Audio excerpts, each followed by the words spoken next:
सभी को राम राम जी। सत्य सनातन धर्म की जय। और सभी से कहूंगा अपने अपने घरों में बच्चों को सनातन धर्म की शिक्षा जरूर दें। एक बड़ा ही प्रचंड मुद्दा जिसके ऊपर लगातार जेके मीडिया और मैं डोगरा पत्र आशीष कोहली जो है आप लोगों के साथ हमेशा खड़ा हूं, वो है अपने ओपन मैरिट को बचाने का एक मुद्दा जो हमने उठाया हुआ है। अब खुद सोचिए, ये कोई ऐसी वैसी डिमांड नहीं है कि हम ऐसी चीज मांग रहे हैं। ये एक कैप सुप्रीम कोर्ट द्वारा, कॉन्स्टिट्यूशन द्वारा दी गई है कि भाई इस कोटे को आप छेड़ नहीं सकते, बाकी आपने जिसको जो कोटा देना दे दीजिए। लेकिन हुआ क्या, जम्मू कश्मीर के अंदर हमारे यहां पर जो ओपन कैटेगरी का कोटा है उसको 30% तक ले आए हैं। आप बताइए ओपन मेरिट वाले क्या करेंगे। आज जितने भी नीट के एग्जाम होते हैं वहां पर आज जितने भी अच्छी परसेंटेज वाले हैं, लेकिन वो इस कोटे के चक्कर में ही कहीं पिछली सीट पर जाके बैठे हुए हैं। कश्मीर में आप देख रहे हैं किस तरह से आवाज उठ रही है।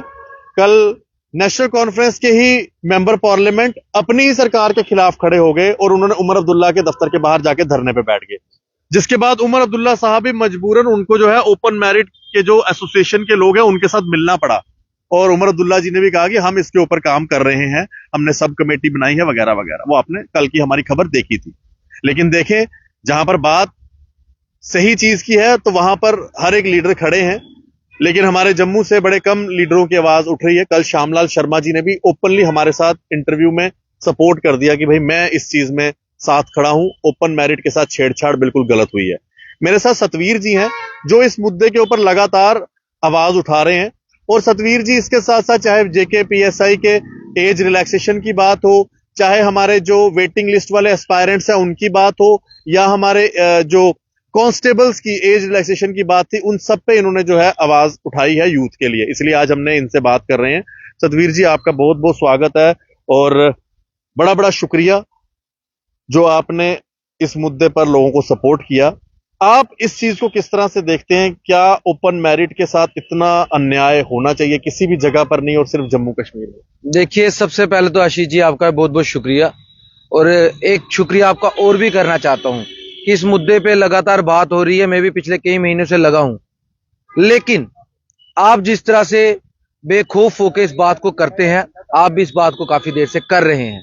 लेकिन अफसोस की बात मैं ये कह देना चाहता हूं, कश्मीर में जो हुआ, अगाउल्ला साहब ने जो किया बहुत बढ़िया किया। वो अपने जुबान के पक्के निकले, उन्होंने सीएम हाउस का घेराव किया और हजारों की तादाद में जब बच्चे निकल के आए तब मुझे ये एहसास हुआ कि ये जो ओपन मैरिट है इसको दबाया जा रहा है, और ये दबा हुआ वर्ग है, इसको सिर्फ चिंगारी की जरूरत है। मैंने ये सोचा था इतनी कड़कती हुई सर्दी में, चिल्ले कला में, अगर 500 बच्चा भी वहां पे इकट्ठा हो जाए तो बहुत बड़ी बात होगी। लेकिन रात को 500 बच्चे की बात हो रही थी, मेरे ख्याल से वहां पे हजारों की तादाद में बच्चे आए थे। और ट्विटर पे आपने पिक्चर भी देखी होगी, एक भाई था हमारा जिसकी टांगे नहीं थी, तो किसी ने कहा था कोई एक्सक्यूज है ऐसे बंदे के लिए भी? तो ऐसे ऐसे लोग घरों से निकल के आए हजारों की तादाद में। कश्मीर ने यह दिखा दिया कि we are against all the political affiliations. ये सारा जो बेड़ा गर्क हमारा हुआ है आशीष जी, आपको भी पता है, मुझे भी पता है, ये राजनीतिक लाभ के लिए हुआ है, सिर्फ और सिर्फ राजनीतिक लाभ के लिए। और जो किया, जो चालाकी की, वो चालाकी उन पे भारी पड़ी। वहां से उनको मिला एक बड़ा बड़ा अंडा, जीरो मिला उनको। लेकिन उस जीरो के चक्कर में जो 70%, नियर अबाउट 60-70% पॉपुलेशन है, उसकी तबाही कर गए। मैं ये कहना चाहता हूं कि हम कब तक सहें? क्या वो संविधान की दुहाई देने वाले, आज एक पार्टी प्रदर्शन कर रही है, कल भी कर रहे थे, सारी पार्टियां प्रदर्शन करने आ जाती हैं भीम राव साहब अंबेडकर जी का फोटो लेके, सभी पार्टियां आ जाती हैं अंबेडकर जी का फोटो लेके राजनीति करने के लिए। क्या उस वक्त अंबेडकर जी ने क्या कहा था कि ये जो ओपन मैरिट है इसको पॉलिटिकल बेनिफिट के लिए आप दबाते जाइए और बाकियों में बांटते जाइए? हमारा बच्चा 95, 90%, 85% वाला बाहर हो जाता है। बड़े दुख की बात है। ये जो इन्होंने बनाई है कैटेगरी, उस सिस्टम से कौन कौन अंदर आता है आपको पता है। ये दर्द आज का नहीं है। फॉर द टाइम बीइंग अगर किसी दबे कुचले वर्ग को उठाने के लिए दिया भी जाना चाहिए था, क्योंकि आजादी से पहले का हिंदुस्तान कुछ और था। जब आजाद हिंदुस्तान हुआ, जब डेमोक्रेसी आई, कुछ और था। तब सबको बराबरी में लाने के लिए ये रिजर्वेशन बनाई गई थी। लेकिन आज आपको क्या लगता है, क्या ये सरकारें पढ़ती नहीं है, देखती नहीं है, इनको नहीं दिखता इतने अच्छे पढ़े लिखे नौजवान रह जाते हैं इस रिजर्वेशन के चक्कर में? उसकी बात कौन करेगा? आज तो कश्मीर में हुआ, मैं ये कहना चाहता हूं कश्मीर में तो जो होना था हुआ, बड़ी अच्छी बात है, लेकिन जम्मू का ओपन मेरिट कहां पे सोया हुआ है? वो क्यों नहीं घरों से बाहर निकलता? हमेशा पॉलिटिकल लोगों की लाइन के पीछे लगा रहता है। मैं उनको यह कह देना चाहता हूं, ये पॉलिटिक्स के चक्कर में ना पड़ो, राजनीति के चक्कर में ना पड़ो, ये तुम्हारा बेड़ा गर्क कर देगी। अभी आपने देखा राजनीति के चक्कर में 10% अगर काटा गया, किसका काटा? जनरल कैटेगरी हमारा काटा ना, हमको निचोड़ देते हैं हर बार, हमारा ही क्यों काटा? अगर आपको एडजस्ट करना था तो किसी और तरीके से करते। हमेशा हर बार जो होता है भुगतना जनरल कैटेगरी को पड़ता है। मैं ये कहना चाहता हूं कश्मीर में सारे लोग, क्या मीडिया, सब फेवर में है। मैं सभी से कहना चाहता हूं जम्मू में भी जाग जाइए। जम्मू में अपने पत्रकार भाइयों से कहता हूं, बड़े बात कर रहे हैं आहिस्ता आहिस्ता, आप भी कर रहे हो, लेकिन मैं उनसे कह रहा हूं खुल के बाहर आइए। जिन नेताओं के पास जाते हैं उनके इंटरव्यू लीजिए, उनको पूछिए कि आप चाहते क्या है जनरल कैटेगरी के साथ, आखिरकार आपकी दुश्मनी क्या है। मैं अलजी साहब से कहना चाहता हूं कि कृपया करके ये चीज देखिए और जनरल कैटेगरी का जो कोटा काटा गया है इसको बराबर करिए, और उसके बाद मैं चाहता हूं जितनी आबादी उसको उतना हक मिलना चाहिए। हमारी कितनी पॉपुलेशन है उस हिसाब से कोटा मिलना चाहिए, सबको मिले, लेकिन बार बार हम रह जाते हैं और कोई नहीं बोलता। और एक चीज सुनिए, जनरल कैटेगरी की बात आ रही है ना, हमारे कितने लोगों ने कितने ट्वीट किए, कितने नेताओं ने ट्वीट किए, कितने नेता बाहर आए? कोई बाहर नहीं आया। लेकिन अगर किसी और की बात होती तो आज जम्मू बंद होता। ये बड़ी बदकिस्मती है। इसलिए ओपन मेरिट वालों, आपकी लड़ाई लड़ने के लिए, जनरल कैटेगरी की लड़ाई लड़ने के लिए कोई नेता खुलकर बाहर नहीं आएगा। आपके अपने भी होंगे, आपसे वोट लेके गए होंगे, बाहर नहीं आएंगे। हम लोगों को बाहर निकलना पड़ेगा। कश्मीर ने तो अपना जो प्रदर्शन करना था कर दिया, अब जम्मू वाले भी इसकी तैयारी में रहे, जम्मू वाले भी तैयारी में रहे। जम्मू वाले हमेशा सोए रहते हैं और राजनीति के चक्कर में पड़े रहते हैं, और राजनीति के चक्कर में ही बेड़ा गर्क होता है। एक बात का बुरा ना माने जम्मू वाले, जब बात चलती है कि कश्मीर के चक्कर में हमें मिलता है। और मैं सच कहना चाहता हूं, कल जो मैंने प्रदर्शन देखा, अगर आज वो लड़ रहे हैं ना, लड़ेंगे, अगर हमें हमारा हक वापस मिलेगा ना, तो किसके चक्कर में मिला? हम क्यों नहीं घरों से बाहर निकलते? ऐसा होना चाहिए। जम्मू कश्मीर अलग नहीं है, जनरल कैटेगरी वहां की अलग नहीं, यहां की अलग नहीं है। जनरल कैटेगरी पीसेगी तो पूरी पीसेगी। इसलिए जनरल कैटेगरी से कहना चाहता हूं, आपके नेताओं में वो दम नहीं है कि वो आपके हक में खड़े हो सके। और मैं तारीफ करना चाहूंगा कैटेगरी वाले नेताओं की, कि उनके नेताओं, अगर उस कैटेगरी में कुछ गलत होता ना, तो आज आपको 100% डैम श्योरिटी में देता हूं, जम्मू बंद होता, सड़कें बंद होती, और एक ही पुकार होती कि हमारी रिजर्वेशन दी जाए। मैं ना इसी बात पे सतवीर जी आपसे एक छोटा सवाल करूंगा। आपने देखा जब पहाड़ी कैटेगरी को जब रिजर्वेशन मिली, उन दिनों में जो गुज्जर कैटेगरी के लोग थे, गुज्जर हमारे भाई थे, बहनें थे, वो सब सड़कों पर आना शुरू हो गए थे अपने माल मवेशियों को लेकर कि कहीं पहाड़ियों को कैटेगरी मिलेगी तो हमारा 10% में से 5% ना वो ले जाए। लेकिन 10% उनका भी सुरक्षित रहा, 10% यहां भी मिल गया। मैं इसके बिल्कुल खिलाफ नहीं हूं, वो पहाड़ी भी इस चीज के लिए उनको भी मिलने चाहिए था। लेकिन इसी के साथ साथ हम उस पे क्यों ना बोले कि जब जनरल कैटेगरी का आप जो है रिजर्वेशन खत्म करते जा रहे हो, ये कौन सा न्याय है कि भाई आप किसी को खुश करने के लिए जनरल कैटेगरी के साथ ऐसा अन्याय करो। और आज आके आपने देखा कि भारतीय जनता पार्टी के राज में जो ये कैटेगरी 10% दी गई, फायदा उसका कोई नहीं हुआ। जो मतलब मैं क्लियर कट बात करता हूं कि जिस लिए किया गया था फायदा कुछ नहीं हुआ।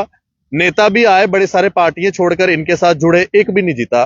तो ये सारी चीजें एक मतलब एक लेसन नहीं था कि आप पॉलिटिक्स के लिए अपने लोगों को छोड़ देते हैं। क्या वही कारण तो नहीं है कि आज हमारे यहाँ पर जो सीटें हैं वो 29 पे ही आके रुक गई? अगर ऐसा स्टंट ना खेला होता तो क्या पता ये आंकड़ा बढ़ भी जाता। देखिए, साथ इनका फिर भी किसने दिया? किसने दिया? जिसको सबसे ज्यादा लताड़ा जाता है। आपने जम्मू में देखा, मेरे ख्याल से जितनी सीटें हैं उसमें से मैक्सिमम सीटें, ये मैक्सिमम के 90% सीटें ये जीते। कहां से जीते? जो आज रो रहे हैं बिजली के मीटर के लिए, बिजली महंगी हो रही है, जो रो रहे हैं उन्होंने इनको जितवा दिया। 90% का ट्रैक रिकॉर्ड गया। और जहां पे इन्होंने राजनीति करना चाहिए, उन्होंने तमाचा मार के भेजा। उन्होंने ये बताया तुम्हें क्या राजनीति करनी, तुमसे बड़े तो राजनीतिज्ञ हम हैं। और उन्होंने अपनी राजनीति कर दी। लेकिन मरा कौन? आपने एक बड़ी सही बात मुझे याद दिला दी, वो अपनी भेड़ बकरियों के साथ मेरे गुज्जर भाई, ठीक है, बड़ी अच्छी बात है, आए हक के लिए। उन्होंने कहा कि हमारे कोटे में से अगर कुछ काटा गया तो ईंट से ईंट बजा देंगे। लेकिन हम तब भी सोए रहे, हमारे बड़े बड़े नेता सोए रहे। आज तो कह रहे हैं कि मैं खिलाफ हूं, लेकिन मैं कहना चाहता हूं आज वो पूरी पार्टी करेगी हम खिलाफ हैं, लेकिन जब ये हमारे में से कट रहा था तब भी तो आप काट रहे थे ना। तब आपको नहीं समझ आ रही थी ये किसके खाते में से जा रहा है? उसके खाते में से जा रहा है जो 99% वोट ही आपको करता है, जो आपको हमेशा जितवाता है, उसके खाते में से आप काट रहे थे। मतलब कि हमें ही हर बार बर्बाद करना है। और सबसे बड़ा कसूर जनरल कैटेगरी ओपन मेरिट का भी है कि अगर वो माल मवेशी बकरियां लेके भेड़ें लेके आगे रोडों पे तो हम क्यों नहीं निकले? उस वक्त गलती हुई, लेकिन अब किसको लड़ना है? अब आपको लगता है आशीष जी कि कोई हमारा नेता आएगा जो ओपन मेरिट जनरल कैटेगरी का 99% 90% वोट लेते हैं, वो आएंगे? नहीं आएंगे। उनमें हिम्मत नहीं है कि कोई ट्वीट कर दे I am in favour of open merit, कोई भी ट्वीट कर दे। अगाउल्ला साहब ने अगर प्रोटेस्ट किया, अपने पार्टी के खिलाफ किया, अगले में दम था, अगले ने किया। अगले ने अगर पार्टी के खिलाफ प्रोटेस्ट किया, उसने पीसफुल प्रोटेस्ट किया, एक मैसेज देने के लिए प्रोटेस्ट किया, लेकिन किया ना, सारे कश्मीर को एक किया ना। लेकिन आज हम लड़ रहे हैं, आप लड़ रहे हो, बाकी क्यों सोए हुए हैं? यार ऐसे मसलों में क्या हम इंसान नहीं है? जनरल कैटेगरी वाले इंसान नहीं है? मतलब मेरा भाई 90% लेके रह जाए। पिछली बार एसआई का कट ऑफ क्या गया? 107 कुछ गया, और बाकी क्या गया? 85 कितना कितना गया? आपको तकलीफ नहीं होती? मेरा भाई दिन रात पढ़ रहा है, वो पता कितने नंबर से रहा था? कितने नंबर से रहा था? वो कुछ पॉइंट से वो रह गया था। ये किसका कसूर है? अगर जनरल कोटा नहीं होता तो अगर नहीं होता दूसरे कोटे में मेरा भाई तो मतलब सुपीरियर था, वो तो मास्टर ब्लास्टर था उस मामले में। हमारे बच्चे कैसे रह जाते हैं?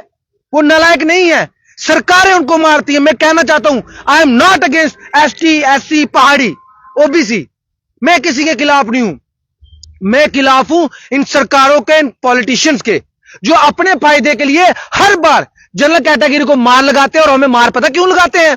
क्योंकि हम मरे हुए हैं। मैं बोलता हूं हम जागते नहीं हैं। कश्मीर पूरा जाग गया, लेकिन जम्मू से आपको दिखा कोई? कोई नहीं दिखा। मैं और आप क्या करेंगे? चिल्लाएंगे और बाद में लोग कहेंगे ये ऐसे ही करते हैं, राजनीति करते हैं। कोई राजनीति नहीं करनी, कोई चुनाव नहीं लड़ना है हमको, लेकिन हमको यह कहना ओपन मेरिट जनरल कैटेगरी जागे और घरों से बाहर निकले। ये जनरल कैटेगरी खुद सोई हुई है, इसलिए मरती है। एक बात मैं बिल्कुल साफ कर दूं कि जैसे सतवीर जी ने कहा कि मेंबर पार्लियामेंट श्रीनगर से सैयद आगा रहुल्ला मेहंदी जी इस चीज में सबसे पहले बाहर आ गए, क्योंकि उन्होंने एक ट्वीट किया था। उन्होंने कहा था कि 22 दिसंबर तक का समय देते हैं, और 22 दिसंबर को उन्होंने कहा कि आज वो दिन खत्म हो गया, डेडलाइन खत्म हो गई, कल से मैं जो है बाहर आ जाऊंगा और चीफ मिनिस्टर के दफ्तर के बाहर गुपकार रोड पर अपने युवाओं के साथ बैठ जाऊंगा। लेकिन देखने वाली बात यह है कि आगा साहब नेशनल कॉन्फ्रेंस से हैं, चीफ मिनिस्टर के घर के बाहर बैठेंगे, उमर अब्दुल्ला जी नेशनल कॉन्फ्रेंस है, अपनी सरकार के खिलाफ एक मेंबर पार्लियामेंट खड़ा हो गया। ये कोई छोटी बात नहीं है। हालांकि उनकी कई बातों में मैं उनके साथ एग्री नहीं करता, उनके कुछ ऐसे स्टेटमेंट हैं जो कश्मीर सेंट्रिक हो जाते हैं, मैं उसमें बिल्कुल उनके साथ नहीं हूं, सपोर्ट करता। लेकिन आज उनकी इस डिसीजन के ऊपर मैं उनको सपोर्ट करता हूं, क्योंकि उन्होंने जो कहा वो पूरा किया। लेकिन सबसे बड़ी बात यह है कि कल को आपके बच्चे भी जब नीट का पेपर देंगे और उसके बच्चे के 95% होगा, और सिर्फ वो इस वजह से बाहर हो जाएगा क्योंकि आपके बच्चे का कोटा सिर्फ 30% है और 70% कोटा कहीं और जा रहा है जिनके नंबर 60 या 50% है, तो आपको उस समय दुख होगा। ये बेसिकली इस पूरे के पूरा जनरल कोटा के साथ जो डिस्क्रिमिनेशन हुआ है, ये सारा का सारा उसका निचोड़ है। अब आप इसको अलग अलग भाषाओं में समझना समझ लीजिए, लेकिन निचोड़ इसका यही है कि आपका बच्चा 90% लेकर भी बाहर बैठेगा और जिनके पास कैटेगरी है वो 50% नंबर लेकर भी अंदर बैठेंगे। ये सबसे बड़ा एक इस चीज का ना निचोड़ है, जो कि आम गांव तक मैं अपनी बात पहुंचाना चाहूं कि किसी को शायद जनरल कोटा मेरिट क्या होता है ये ना समझ आए, लेकिन सरल भाषा ये है, आपका बच्चा 90% वाला भी बाहर और कैटेगरी वाला 50% वाला भी अंदर। ये बिल्कुल इसका सार है। और इसके ऊपर आज सतवीर जी ने लगातार जो अपनी आवाज उठाई है, मैं इनको देख रहा हूं और तभी मैंने इनसे कांटेक्ट किया कि आइए आज आप बात कीजिए। तो आज हम बात कर रहे हैं, आप लोगों को भी अच्छी लगे तो इसको शेयर कीजिएगा और अपनी आवाज उठाइएगा, सोशल मीडिया से उठाइएगा। मैं सोशल मीडिया की पावर को सबसे बड़ी पावर समझता हूं। मेरा ये कहने का मतलब नहीं है कि आप आवाज उठाओ तो सड़कों पे आ जाओ, ये करो वो करो, कुछ नहीं। आप सोशल मीडिया पर भी अपनी आवाज उठाएंगे ना तो कुछ से कुछ हो सकता है। सिंपल सी एग्जांपल आपको देता हूं, कई सारे ऐसे ऐसे कानून आए लेकिन सोशल मीडिया ने उन कानूनों को ही चेंज करवा दिया। तो आप भी अपनी आवाज उठा सकते हैं। सतवीर जी, आप आए इस लाइव इंटरेक्शन में, आपका धन्यवाद। कोई आखिरी मैसेज देना चाहें तो? मैं सिर्फ यही कहना चाहता हूं, हमारी दुश्मनी ना एसटी से है, ना एससी से है, ना ओबीसी से है। हमारी दुश्मनी में जनरल कैटेगरी ओपन मेरिट से कहना चाहता हूं। सबसे पहले तो आपकी जो सहने वाली, दबने वाली जो नीति है ना, इससे बाहर निकलिए। अब हमको हमारे हकों के लिए लड़ना पड़ेगा। अगर हम डिजर्विंग है तो बार बार हमें कैटेगरी के चक्कर में हमारे नौजवान इंटेलिजेंट बच्चों को बाहर क्यों किया जाता है? यह डिस्क्रिमिनेशन है। और एक वक्त था, मैं खुद कहता हूं, जब छुआछूत हुआ करती थी भारत में, लेकिन आज वो वक्त नहीं है। आज आप मेरे साथ बैठते हो, ये भाई हमारे साथ बैठते हैं, हर कोई एक साथ एक टेबल पर बैठ के खाना खाते हैं। आज तो इंटरकास्ट मैरिजेज हो रही हैं, सब कुछ हो रहा है, तो किस चीज की कमी रह गई? आज हम गाड़ी में हैं, वो भी गाड़ी में, सभी गाड़ी में हैं। फिर हमें क्यों बार बार पीसा जा रहा है राजनीति के नाम पे? इसलिए क्योंकि जनरल कैटेगरी सबसे दबी हुई कैटेगरी है, बोलती नहीं है, विद्रोह नहीं करती। विद्रोह का मतलब ये नहीं तानाशाही करनी है, लाठी डंडे चलाने हैं। अगर पीसफुल प्रोटेस्ट वहां पे हुआ, मैं भी आह्वान करता हूं कि जम्मू के ओपन मेरिट वाले तैयार हो जाए। जैसे उमर साहब आएंगे, जैसे हमारी प्लानिंग बोलेगी, हम भी अपना मैसेज उनको देंगे। कम से कम एक तो हो ना हम। और सभी से कहना चाहूंगा, मेरे पत्रकार बंधु भाई हैं, जितने भी हैं एडमिनिस्ट्रेशन में, उनसे भी कहना चाहूंगा, जितने भी नेता हैं, कि कृपया करके खासतौर पे जो मेरे अपने नेता हैं, मैं उनसे कहना चाहूंगा, बाहर निकलिए, उनके लिए भी लड़िए। जो आपको कॉन्स्टिट्यूएंसी का हिसाब भी बता दूं, यहां से मैं जीता हूं ना, 70% के करीब पॉपुलेशन हमारी है, फिर भी नहीं बोल। डर किस बात का है? कोई तो साथ देने वाला निकले। लेकिन हम 100% कहते हैं, बच्चे बाहर आएंगे, हम निकलेंगे और पीसफुल प्रोटेस्ट करेंगे, दमदार प्रोटेस्ट करेंगे, सिर्फ यह दिखाने के लिए कि जनरल कैटेगरी भी दबी हुई नहीं है, नहीं दबी हुई है। अब हम दबने वाले नहीं है, हमारे डॉक्टर रह जाते हैं। इतने पढ़े लिखे बच्चे डॉक्टर प्रोटेस्ट कर रहे हैं, वर्दियां डाल के रो रहे हैं। इस कोटे की वजह से खत्म हो चुका है। जो कहते हैं ना, सीनियरिटी होती है, एक स्पेशलिटी होती है, एक मजबूती होती है, वो सब खत्म होती जा रही है। जो हमें मिलना चाहिए, भारत को मजबूत कैसे बनाएंगे? ऐसे बनाएंगे कि जो डिजर्विंग है वो रह जाएंगे, अनडिजर्विंग हम लेते रहेंगे और इस पे हमारे पॉलिटिशियन राजनीति करते रहेंगे। अब ये राजनीति नहीं चलने वाली। आपने जिनके लिए किया, जैसे भी किया, वहां से आपको तमाचा पड़ा। वो आपसे ज्यादा बड़े पॉलिटिशियन थे, उन्होंने आपको बता दिया you are zero, you are zero, zero, zero. और ये आपकी भी अब जिम्मेवारी बनती है, अपोजिशन की भी, कि इस मसले पे सरकार और अपोजिशन एक हो और जो हमारा कटा है वो वापस दिया जाए, वापस दिया जाए। मैं तो ये कहना चाहता हूं, वो बार बार राहुल गांधी जी भी गाना गाते हैं ना, जिसकी जितनी आबादी उसको उतना दिया जाएगा। तो हमारी जितनी आबादी है, राहुल गांधी साहब, आप अपनी कांग्रेस से भी कहना चाहते हो, हमारी जितनी आबादी है, आप भी आवाज उठाओ। आज आप गए हो मेरे ख्याल से किसी प्रोटेस्ट में, कल हमारे प्रोटेस्ट में भी शामिल लीजिए, या आप अपने लेवल पे बात करिए। कांग्रेस हो, पीडीपी का भी कहना चाहता हूं, हर बात में मेरी भी आपकी तरह नहीं मिलती राय, लेकिन एक चीज कहना चाहता हूं, वो भी वहां पे आए थे। तो हमारे लीडर में देख रहे हो कौन कौन सा निकलता है और कौन कौन सा इकट्ठा होकर आता है। But general category open merit ready रहे, क्योंकि दबते आप हो। आपको इसलिए दबाया जाता है क्योंकि आप दबने वालों में से हो। जिस दिन आप बोलोगे, उस दिन के बाद आपको कोई नहीं दबाएगा। जय हिंद, जय भारत, जय जम्मू कश्मीर। बहुत बहुत शुक्रिया सतवीर जी। ये सेव ओपन मेरिट को लेकर हमारी डिबेट थी। और भी जो लोग इस डिबेट में मेरे साथ बात करना चाहता है, मुझे कॉल कर सकता है 9419391050 पर। हम इस चीज को आगे बढ़ाते रहेंगे। और मेरी सबसे रिक्वेस्ट है, वीडियो को शेयर करें। सोशल मीडिया में बहुत पावर होती है। आपकी आवाज प्रधानमंत्री जी तक, होम मिनिस्टर तक पहुंच सकती है और एलजी साहब तक भी पहुंच सकती है। धन्यवाद जी। राम राम। सत्य सनातन धर्म की जय।